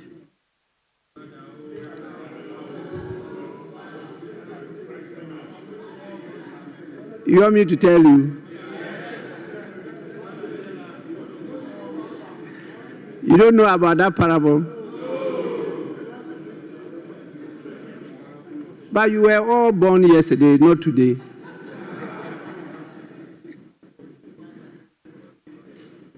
You know the farmer who used to go chasing away the monkeys from devastating his crops. And the monkeys got so angry with that farmer that when they heard somebody died in the village, and they heard that it was that farmer, they went to celebrate. And they celebrated joyously because they were now liberated and free from the oppressor. After some time, There was no farm. And there were no crops for the monkeys. It's then that it dawned upon them that the farmer was the provider of the crops that they were devastating. Una bonunchon.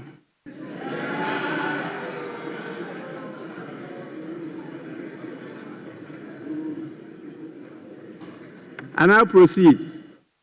Honorable members, we have come to the end of the first meeting of the first session of the 9th Parliament of the 4th Republic of Ghana. As we bring this meeting to a close, I take this opportunity to express my profound gratitude to all of you for your dedication, diligence, and unwavering commitment to the work of Parliament. This meeting has indeed been another giant step, a step forward in our democratic journey, marking the successful ushering in and swearing in of the 9th Parliament, setting the stage for a seamless continuity of the cutting-edge initiatives of the 8th Parliament. Honorable members, you will recall how Parliament proceeded to host and in prim and prom, dignity and majesty, swore in the President-elect, His Excellency President John Dramani Mahama, and in the full glare of the world, showcased the beauty and joy of Ghana's democracy to the admiration of all. That is a very loud message to the world that Ghana has matured in its democratic journey. At the inaugural sitting, I pledged to use my experience as the longest-serving legislator and leader of this House to guide Parliament to perform its mandate with efficiency and diligence. I believe that over the course of this meeting, we have been able to work together as a House to put the 9th Parliament on a sound footing for the journey ahead. Honorable members, at the outset, we, in collaboration with the Parliamentary Training Institute, took a proactive step to organize a 4-day orientation and induction seminar to equip our new members, 114 of them, with the fundamentals of parliamentary practice and procedure.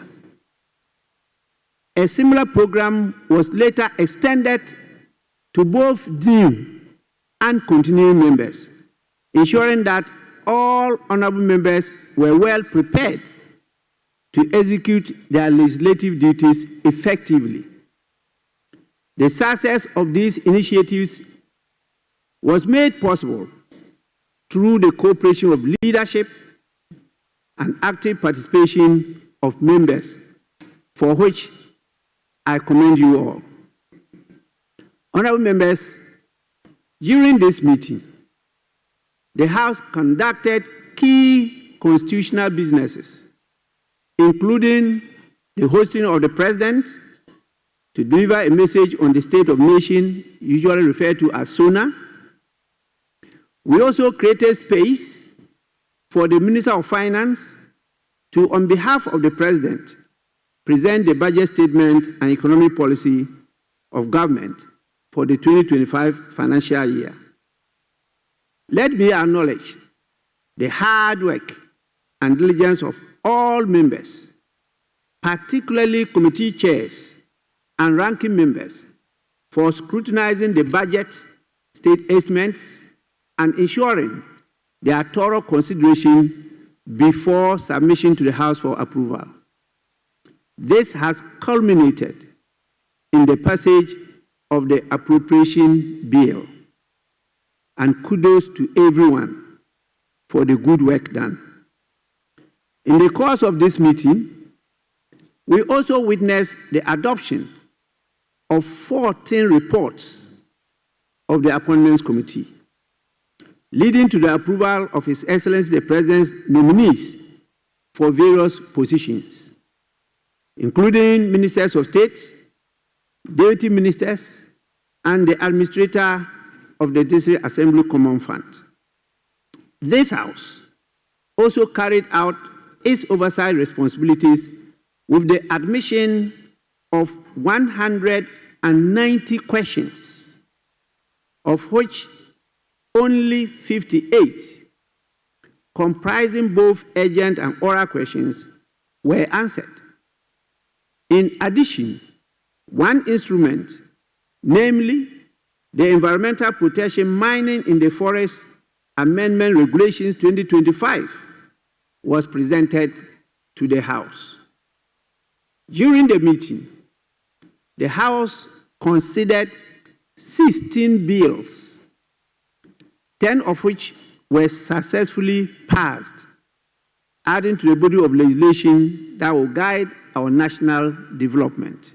In addition, 78 statements on various subjects were taken, with some of them being referred to the relevant committees for further consideration and report to the House for deliberation and decision. Honorable members, these achievements reflect the commitment and sense of duty with which members have approached their responsibilities. As we rise today, let us carry forward the spirit of cooperation, consensus building, and patriotism that has characterized our work during this meeting. There is still much to be done, and I am confident that with the same spirit of patriotism, dedication, and teamwork, we will continue to serve the people of Ghana diligently. At this juncture, let me extend my sincere appreciation to the Clerk to Parliament, and his deputies, management, and the entire staff of the Parliamentary Service for their invaluable administrative, procedural, and technical support, which has been instrumental in ensuring the smooth conduct of our proceedings. I also wish to acknowledge our friends from the media, particularly the Parliamentary Press Corps, for continuously bringing proceedings and the work of the House to the attention of Ghanaians. Parliament will do everything within its power to facilitate the work of the media, to inform and educate Ghanaians on what we do here on their behalf and in their interests. I think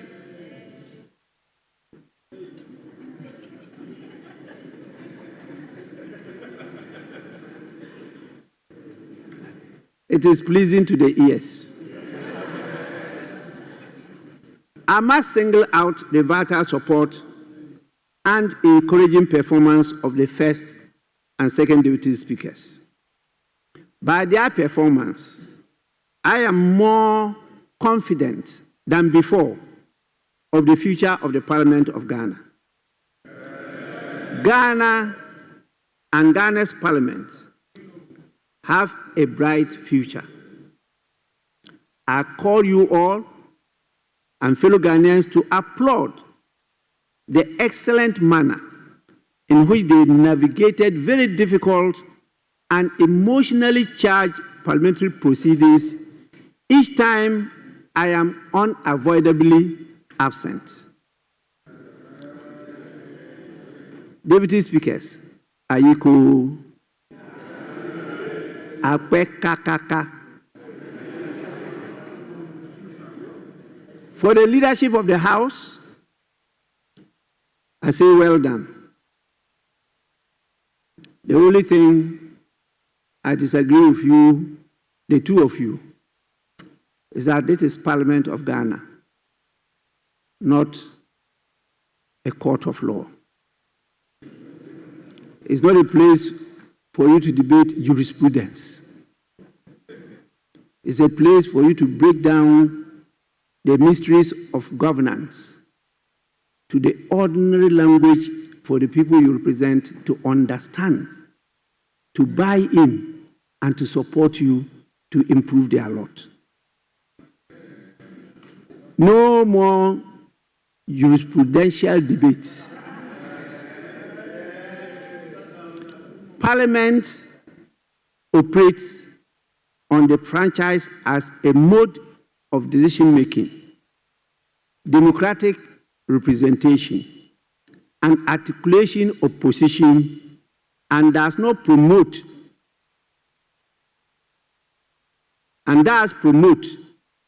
parliamentary harmony and consensus building. Parliament is a conflictual national political platform, the highest in every country. But apart from a few occasions of divisions and factious conduct and aberrations, those aberrations will be dealt with later. Ghanaians witness a new tone and style of debates in Parliament. I've been here since January 1993, and I know what I'm talking about. But I want to caution the leaders against the dangers of political polarization, erosion of public trust, fragmentation of the institution, and threats to national security. This could push it into the hands of the executive or judiciary. If we continue to go the way we are going, we will be subsuming ourselves under the executive or the judiciary. Or if you are unable to resolve your own differences, others will resolve it for you. And that will erode the public trust and confidence in the institution of Parliament. On this note, I wish you all a successful recess and look forward to our continued collaboration in the subsequent meetings of this House. Honorable members, you are receding. That's why they say recess. You are receding to focus on your constituency and parliamentary diplomacy. And you are receding from plenary sittings. And so it's no time for rest. You are going to do more. And that is why parliaments all over the world are now adopting the practice of the labor law, that each worker should have a few days to rest, called leave. And that is one of the things that we need as a House to discuss. Because you also need a few days to rest before you refocus. Look at the stress you had in this meeting, particularly the last 2 weeks, where we sat to 2 p.m., to 3:30. That is rather too much, even for your young brains and limbs. What about those who are old? I mean old, not aged. There's a difference. Honorable members, may you remain committed to upholding the values of democracy, good governance, and service to our nation. I thank you for your attention, and I now proceed, with your permission, to adjourn the House.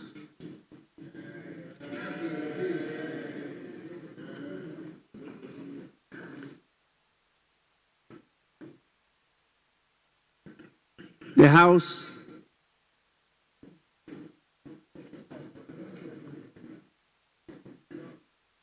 House is accordingly adjourned sine die.